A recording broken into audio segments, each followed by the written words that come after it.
देखिए,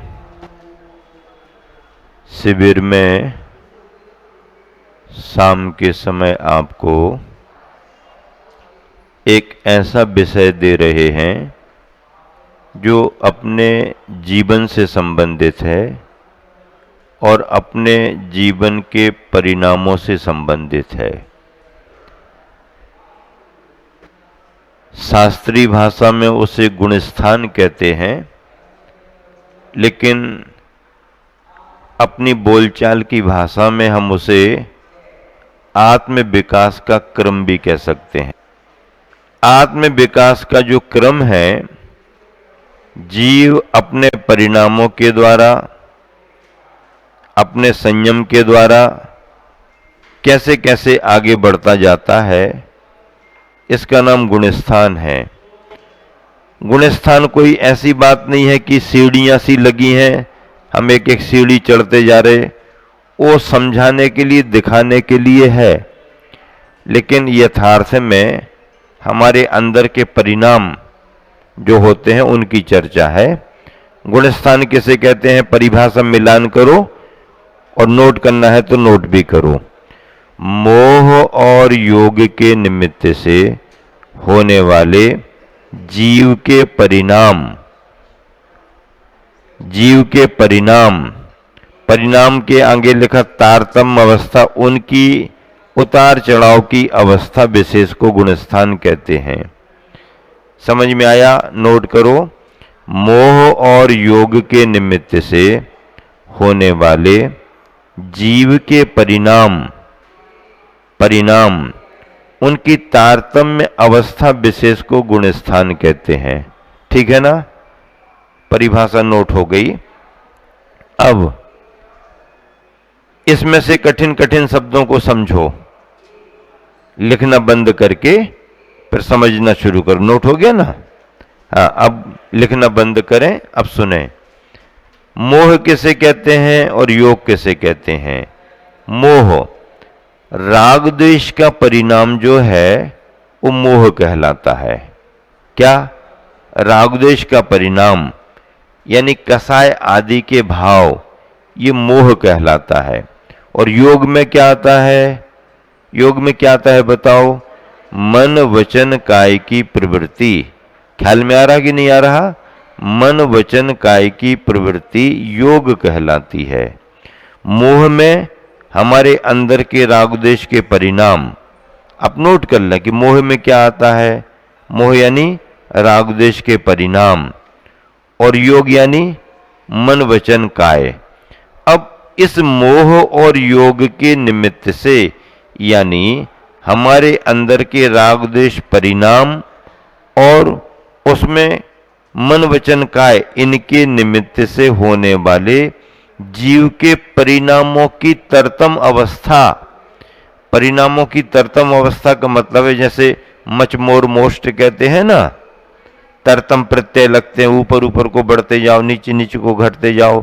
तो ऐसे ही तारतम अवस्था, उतार चढ़ाव, परिणामों में जो उतार चढ़ाव, किसके निमित्त से? राग द्वेष रूप मोह और मन वचन का रूप योग, इन दोनों के निमित्त से जीव के परिणामों में जो उतार चढ़ाव की अवस्था आती रहती है, इसका नाम गुणस्थान है। गुणस्थान का मतलब एक तरह से अवस्था विशेष। गुणों का स्थान ऐसा नहीं लेना, गुणों का स्थान ऊपर ऊपर जाएंगे तो वो गुणों का स्थान बनेगा, लेकिन नीचे तो सामान्य है। गुणस्थान यानी अवस्था विशेष ये है। इसकी परिभाषा बता दी। अब गुणस्थानों के कितने भेद हैं? कितने भेद हैं?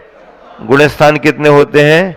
14। नोट कर लें ताकि वो आपको याद रहेगा। गुणस्थान के भेद कितने हैं? 14। गुणस्थान के भेद कितने हैं? 14। अब इनके नाम सभी लोग मिलकर के पढ़ो एक साथ। मिथ्या तो सासादन सम्यक मिथ्या, तो जैसे मिस्र भी कहते हैं अविरत सम्यक दृष्टि, देश विरत, प्रमत्त विरत, अप्रमत्त विरत, अपूर्वकरण, अनिवृत्तिकरण, सूक्ष्म सांप्राय, उपशांत कसाय, क्षीण कसाय, सयोग केवली और अयोग केवली। गुणस्थान कितने हो गए? 14। 14 के नाम क्या क्या हो गए? फिर से पढ़ो। जितना याद यहीं हो जाए वो ज्यादा अच्छा है, घर का कोई भरोसा नहीं। जितना नोट हो जाए, जितना याद हो जाए, यहीं पर पूरी तैयारी होना। फिर से पढ़ो। मिथ्यात्व सासादन सम्यक मिथ्यात्व अविरत सम्यक दृष्टि देश विरत प्रमत्त विरत अप्रमत्त विरत अपूर्वीकरण अनिवृत्तिकरण सूक्ष्म सांप्राय उपशांत कसाय छीन कसाय सयोग केवली और अयोग केवली। ठीक है ना? ये 14 नाम हो गए। अब इन 14 नामों में किस किस नाम की क्या क्या परिभाषा बनती है? देखो, मिथ्यात्व आया, ये पहला गुण स्थान है। सासादन आया, ये दूसरा गुण स्थान है। सम्यक मिथ्यात्व आया, ये तीसरा गुण स्थान है। जैसे मिश्र भी कहते हैं, मिक्स हो गया, सम्यक भी है मिथ्या भी है। अविरत सम्यक दृष्टि चौथा गुण स्थान है। देश विरत ये 5वां गुण स्थान है। प्रमत्त विरत मुनियों का 6वां गुण स्थान है। अप्रमत्त विरत मुनियों का 7वां गुण स्थान है। फिर ध्यान में जब मुनिराज श्रेणी चढ़ते हैं तो अपूर्वकरण 8वां गुण स्थान है। अनिवृत्तिकरण 9वां गुण स्थान है। सूक्ष्म सांप्राय 10वां गुण स्थान है। उपशांत कसाय 11वां गुण स्थान है। छीन कसाय 12वां गुण स्थान है।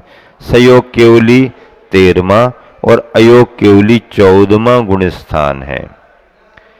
ये 14 गुण स्थान मनुष्य के जीवन में एक साथ एक ही पर्याय में घटित हो सकते हैं। स्वर्गों के देवी देवताओं का गुण स्थान अगर ज्यादा से ज्यादा होगा तो चौथे तक होगा। नारकियों में ज्यादा से ज्यादा उनका गुण स्थान होगा तो पहले से चौथे तक, देव नारकी पहले से चौथे तक। किंतु त्रियंचों में पशु पक्षी संगी पंचेंद्री जो है, उनमें एक पहले गुणस्थान से लेकर के 5वां गुणस्थान तक हो सकता है। अब मनुष्य है तो मनुष्यों में घर में रहने वालों में पहले से लेकर के 5वां गुणस्थान तक रह सकता है। फिर गृह त्यागियों में अगर क्षुल्लक एलक जी है, आरिका है, तो इनका 5वां ही गुणस्थान रहेगा। लेकिन दिगंबर मुनि महाराज बनते साथ ही 6वां गुणस्थान और 7वां गुणस्थान हो जाता है। जब वही मुनि महाराज जी ध्यान करते हैं, सामायिक में बैठते हैं और छपक श्रेणी या उपसम श्रेणी पर आरूढ़ होते हैं, तो उनके अंतरंग के परिणामों में कोई ऐसा नहीं कि ऊपर उठ रहे हैं, दिख रहे हैं, ये हो रहा वो हो रहा, ऐसा नहीं। उनके अपने परिणामों में 8वां गुण स्थान, 9वां गुण स्थान, 10वां गुण स्थान आता है। अब अगर उपसम श्रेणी चढ़ रहे हैं तो 10 में से सीधे 11वें में जाएंगे और फिर 11वें के बाद पुनः 10वें में होकर के नीचे आएंगे, क्योंकि उपसम श्रेणी चढ़े हैं। अगर छपक श्रेणी चढ़ रहे हैं मुनि महाराज ध्यान करते हुए, तो फिर 10वें गुण स्थान से सीधे वो 12वें गुण स्थान में जाएंगे। वहां पर फिर पहले शुक्ल ध्यान से घातीय कर्म 6 करेंगे, दूसरा शुक्ल ध्यान भी होगा, फिर 13वां गुण स्थान होगा, फिर 14वां गुण स्थान होगा। फिर वो पंच कल्याणक में जो दिखाते ना, गए गए गए गए गए और गए तो फिर लौट के आने वाले नहीं, इनकी चर्चा अपन करेंगे। अगर कोई कठिन शब्द पढ़ते भी हैं तो धैर्य के साथ आपको सुनना पड़ेगा, समझना पड़ेगा। एक ही दिन में बड़ी बड़ी परिभाषाएं ख्याल में नहीं आती। फिर भी जैनी बंधु गुणस्थान लेश्याएं ये शब्द सुनते रहते हैं, समझते रहते हैं, तो थोड़ा थोड़ा विषय पकड़ में आता है। और अगर कहीं कुछ कमी रह जाएगी तो शिविर के आगे पीछे भी आपकी कॉपी में नोट है, तो फिर आपको अलग से भी बताया जा सकता है, उसकी चिंता नहीं करो। लेकिन ऐसे बन करके बैठो जैसे हम विद्वान हैं और अच्छे से समझ रहे हैं। बढ़िया 2-4 किताबें रखो, हाइलाइटर पेन रखो, मार्कर पेन रखो, ये रखो रखो, है तो ऐसा लगना चाहिए आपको कि हम पढ़ने के लिए शिविर में बैठे हुए हैं। हाँ, मन के हारे हार है, मन के जीते जीत। आपको अगर लगा कि हम कैसे पढ़ पाएंगे, विषय बहुत कठिन है, आपको समझ में नहीं आएगा। अब तो ये मान करके चलो कि हमको समझ में आएगा ही आएगा। सारे शिविर में अगर तुमने शाम के समय इतना ही सीख लिया कि गुणस्थान की परिभाषा ये है, गुणस्थान के 14 नाम है, इनको ये होता है, उनको होता है, तो तुम्हारी शाम की क्लास का गुणस्थान पूरा पक्का हो गया। चलो आगे बढ़ते हैं। मिथ्यात्व गुणस्थान पहला है।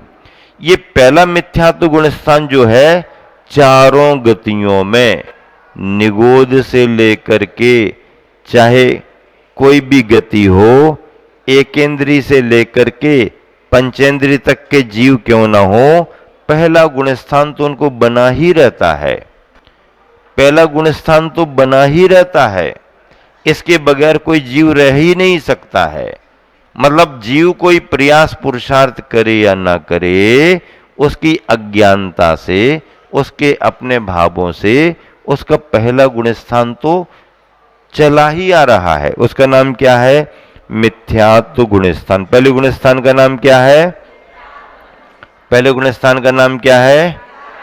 मिथ्यात्व गुणस्थान। मिथ्यात्व शब्द का अर्थ क्या होता? अपन जैनी क्या समझते मिथ्यात्व का अर्थ? विपरीत, उल्टा। जैसा स्वरूप नहीं है वैसी मान्यता बनाना, ये उल्टापन है और इसी को मिथ्यात्व कहा गया।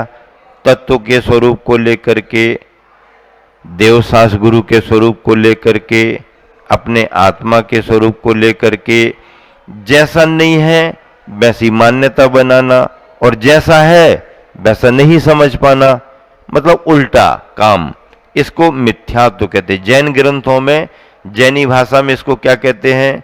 ऐसे परिणाम को, ऐसी विपरीतता को गुणस्थानों की भाषा में क्या कहते हैं?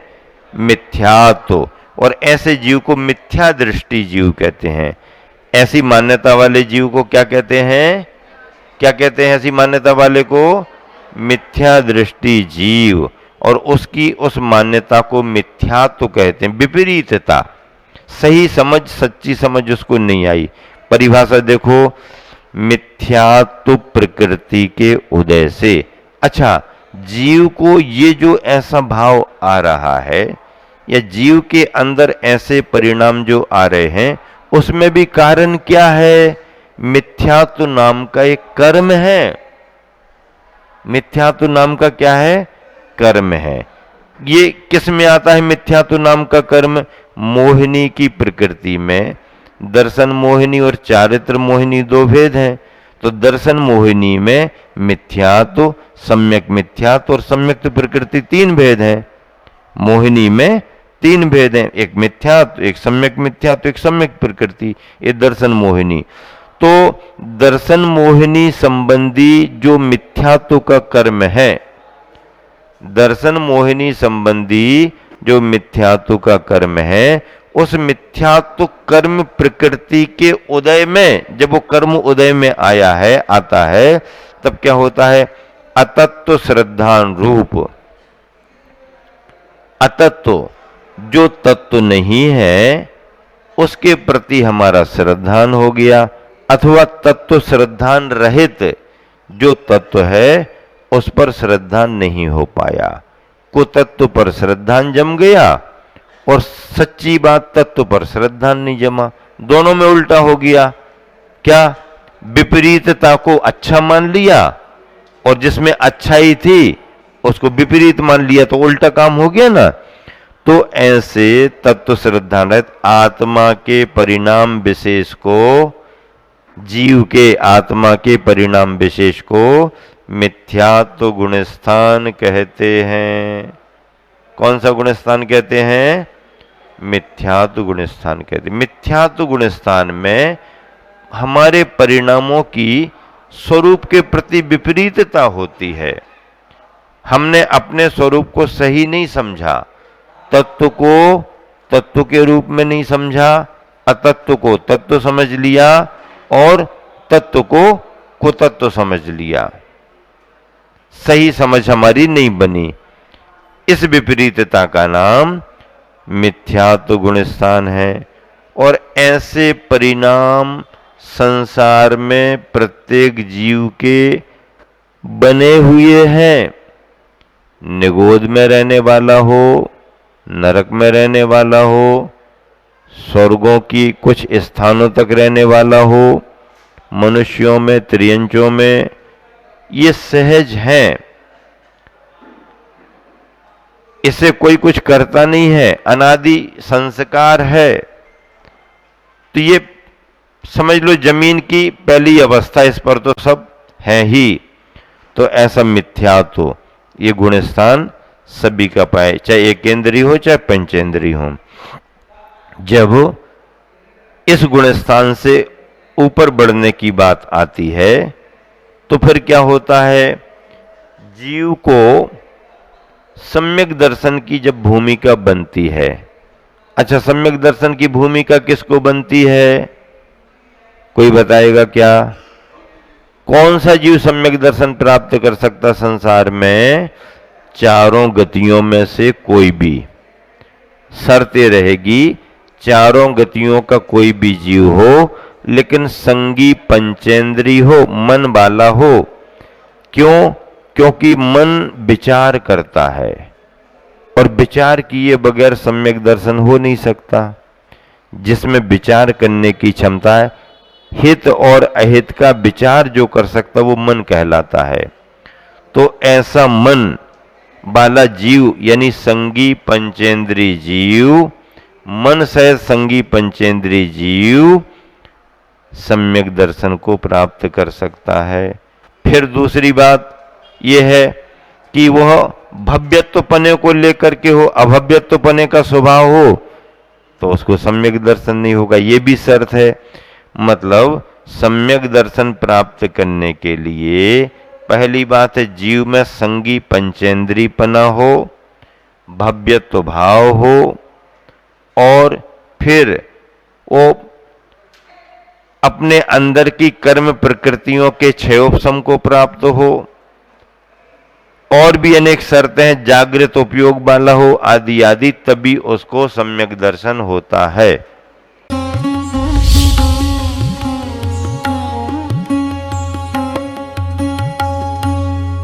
क्या आपके बच्चे को भी गाता देख लोग कहते हैं